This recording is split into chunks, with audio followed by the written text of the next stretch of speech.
Okay, last test review of the semester. You recognize some old friends or foes on this slide?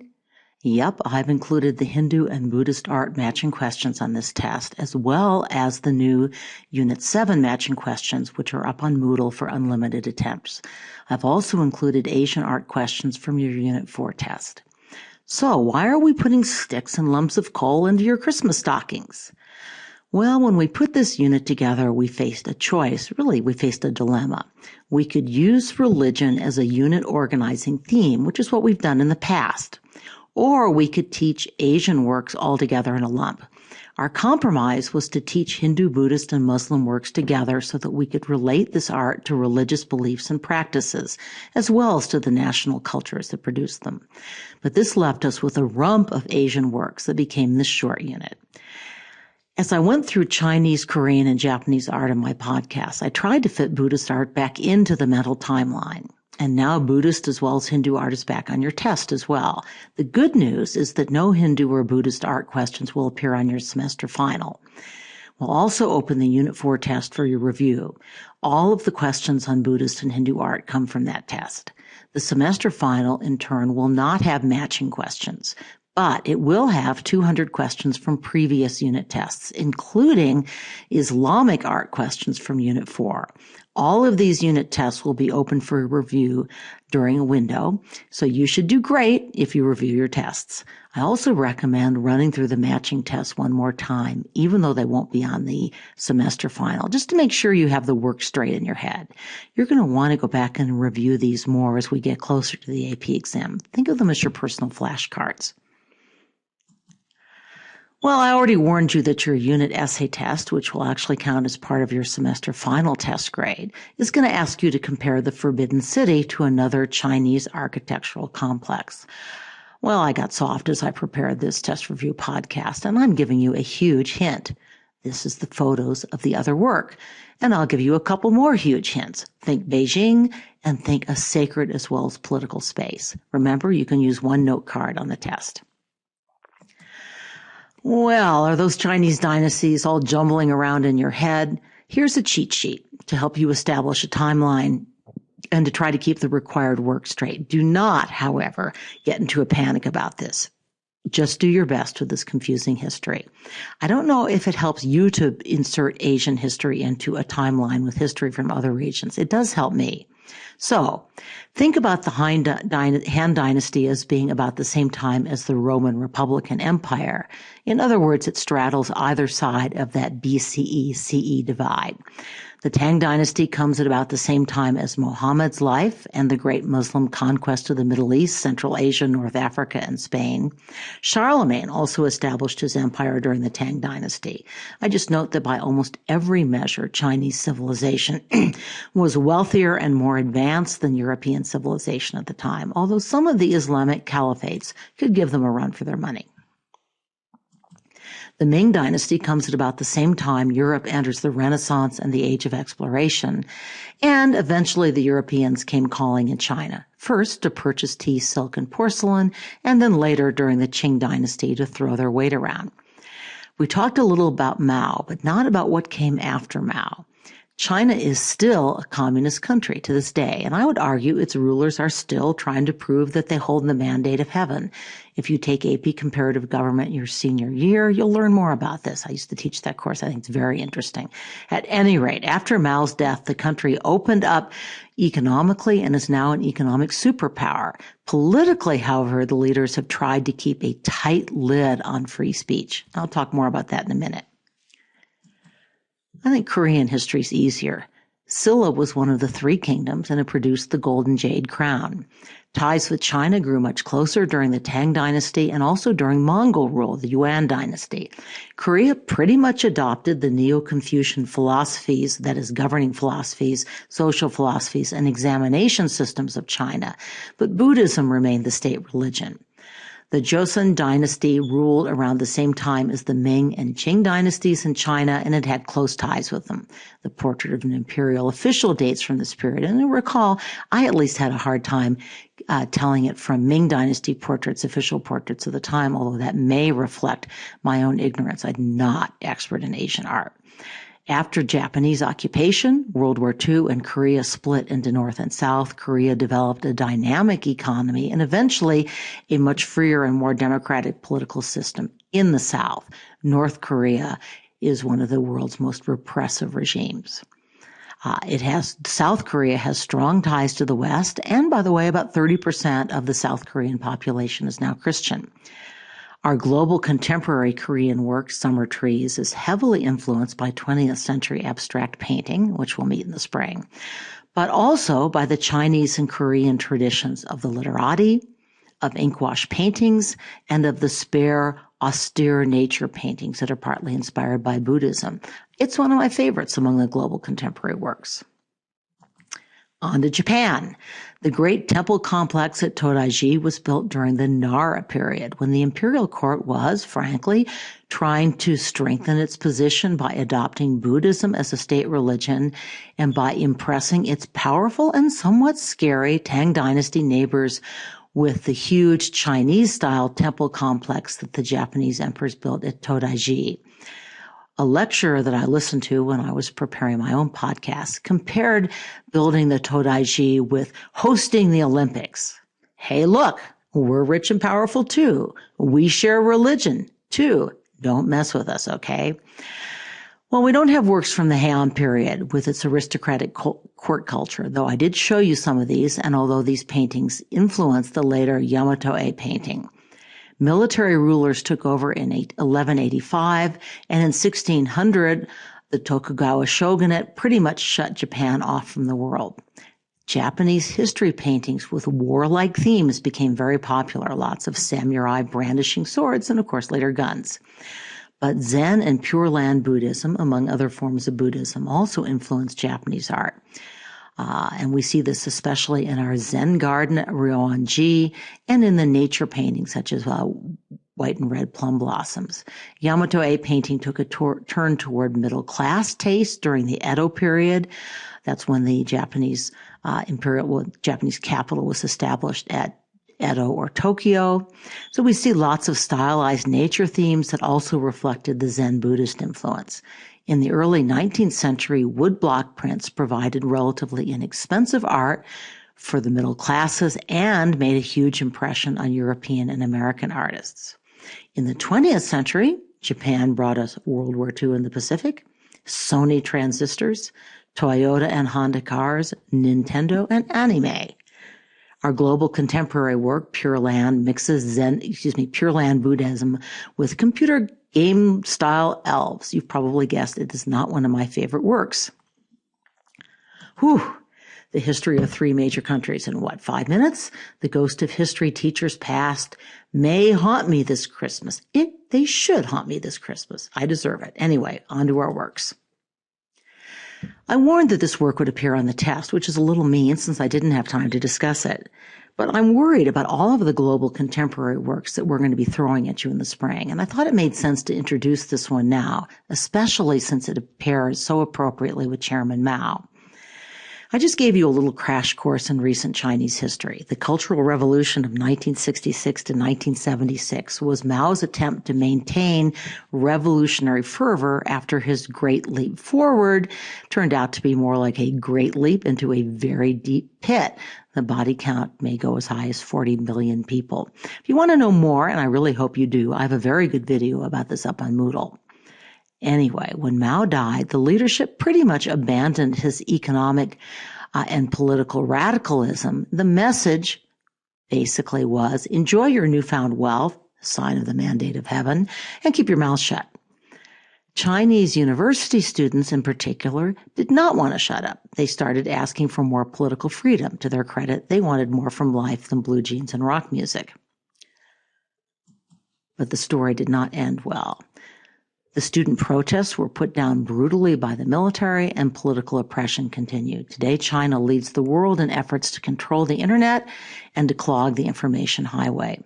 I wish them abject failure. And in fact, I'm counting on your generation's computer wizards to keep the lanes of the information highway open, including the highway to China. So this work, which is called an installation, a large-scale work, was shown in China in 1988, just before the massacre. The authorities soon cracked down on what to their minds was subversive work, and the artist fled to the United States, where he worked for 18 years. He now once again resides in Beijing. Like many of the works we've seen, this is a tribute to an older cultural tradition. Zhu Bing painstakingly carved all of these wooden blocks in the traditional way, and he printed up reams and reams of pages in his book From the Sky. This kind of woodblock printing was an ancient Chinese technology, although we've seen it was later used by the Japanese to produce prints for the mass market. And by the way, this was not printing press. It was prints directly imposed on paper. So what made this a subversive work instead of a tribute to the ancient Chinese arts of printing and calligraphy? Well, the answer is that these meticulously carved wood blocks and printed characters, there are some 4,000 of them, are complete nonsense words. These characters mean nothing to the Chinese. The communist officials thought they must be some kind of dangerous secret code, but in fact, they're just lots and lots of meaningless characters. Chinese audiences can't read this work any better than we can, although at first they expect to, which makes their experience of the work rather different from that of non-Chinese speaking or reading Westerners. And by the way, it would be a good thing to remember if you got a question about how different audiences or different cultures view the same work. So, what's the artist's point? The original title was Mirror to Analyze the World, the Century's Final Volume. And this suggests it was a commentary on the 20th century. But the artist later changed the name to Yanshu. In Chinese, this means divine writing, and it originally referred to certain kinds of religious texts. But its current meaning, how it's used now, is to mean gibberish. Interesting. The work is likewise a commentary on mass production and commercialism, which clearly influenced and made it possible. And of course, the artist is attacking government propaganda from Mao's Little Red Book on. Finally, this may be a commentary on the meaninglessness of language, or on our inability to communicate, or on the meaninglessness of life in our technological age. As you've probably guessed from all these possible explanations, the artist has not provided a definitive explanation of his own work. He wants us to figure it out for ourselves, and we'll see a lot of that when we get to 20th and 21st century works, where meaning becomes much more ambiguous and in many ways more subjective. We will come back to this work in the spring when we look at global contemporary works and especially at political protest art. But I really felt that A Book from the Sky fit into this unit as well as an answer to Mao and as a shout out to those older Chinese artistic and cultural traditions that we've looked at. I've actually given you everything you need to answer the test questions, but if you'd like to know more or would feel more comfortable knowing more, the Khan Academy video about this work is up on Moodle and it's only about 5 minutes long. So I talked about this in my podcast, and the slide gives you a big hint. Here are some general multiple choice questions. The question about Yamato-E technique is probably the hardest, but all of the answers except the wrong answer, the except answer, were on my list. Now, some of the slides on this test review podcast come from the Unit 4 test review podcast, and there's a good reason for that. The test questions appear as well. So you all recognize this image, I hope. Where is it located? What religious tradition is it associated with? What ruler commissioned this work? What spiritual activity largely took place on this site? In other words, how did the worshipers perform their act of worship? What other works that you've studied involve the same ritual? What was the primary function of this building? By the way, you want to know the precise vocabulary terms to answer these questions, and I think you do know them. What other Buddhist work did this influence? And hint, it has multiples of this kind of structure, but only in its upper or more heavenly layers. Remember that the College Board will sometimes ask you to attribute a work that you haven't seen to an artist whom you've studied. This one should not be tough, especially when you see that Mount Fuji appears in all 4 of these prints. And yes, one of these images is the image on the test. So, who's the artist? And this is a reminder of why we're making you learn all those names on the matching test. And I realize that the Asian names are going to be difficult for many of you, just as European names are undoubtedly difficult for Asian students. So what was the purpose of making these works? Remember that they're prints, and remember how Japanese society was changing in this period. Who was buying art? What advantage did Prince offer? I talked about this in my Japan podcast. I also mentioned this, although I plan to talk about it more in the spring. What Western development did the artist borrow? A technique he'd seen in books about Italian Renaissance and Dutch Baroque paintings. Dutch works were available for the most part in Japan. The Dutch were the only country the Japanese were allowed to trade with, and contact with the Dutch was very strictly limited. So, this slide gives you a really big hint, and if you still don't recognize what technique this is, which you're going to be talking about a lot in January, check out your textbook from pages 84 to 89.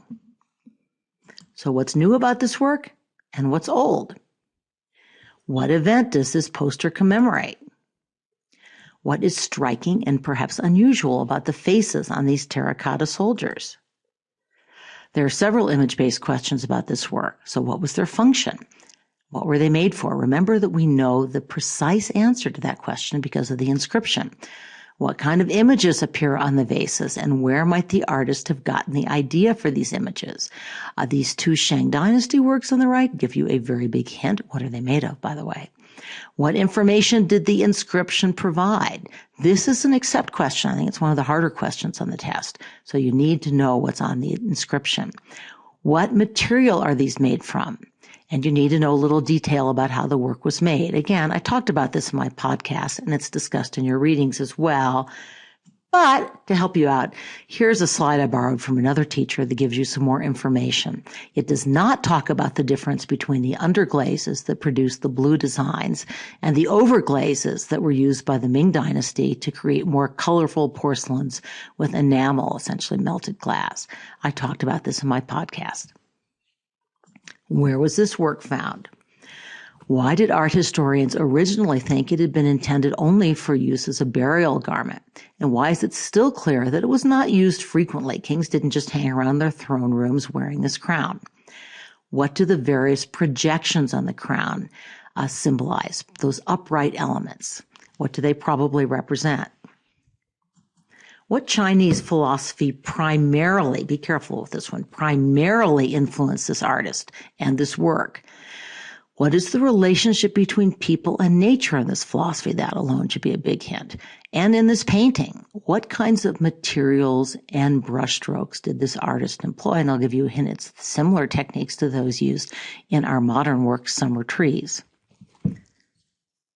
What do Tibetan Buddhists believe about the origin of this statue?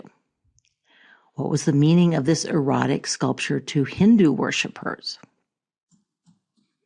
How was the viewer meant to use the space? And the hint is the viewer did not enter the garden. Also remember that from no vantage point could one see every single piece of rock. That's typical of Buddhist-inspired art. It's the idea that we cannot fully grasp reality since we're not yet enlightened. So which other required work probably influenced the great Buddha from the Todaiji temple complex? A hint, this is a Vairocana Buddha. What other huge work is also a Vairocana Buddha? And what are Vairocana Buddhas? What earlier giant Buddha from further west probably influenced both of these works? So these two images appear together in some of the questions. What political purpose did the temple on the bottom serve for the rulers who built it? What other Buddhist or Hindu work that's not shown here has a similar ornately carved exterior? Here's the floor plan for the upper temple from the previous slide. Why does it have such a narrow interior? And as a hint, it's the same reason why the Temple of Amun-Re narrows to smaller and darker passages. And in our last unit, we talked about the difference between this and Christian churches, which were basically designed to enclose and welcome much larger congregations. What do these works have in common? And we're done. Good luck on the test and on the semester final. Just think of how much you've learned and how much you've accomplished since August. You're going to have Christmas break off unless you want to write some extra credit essays. You've earned your break. You've been working hard, and I'm impressed.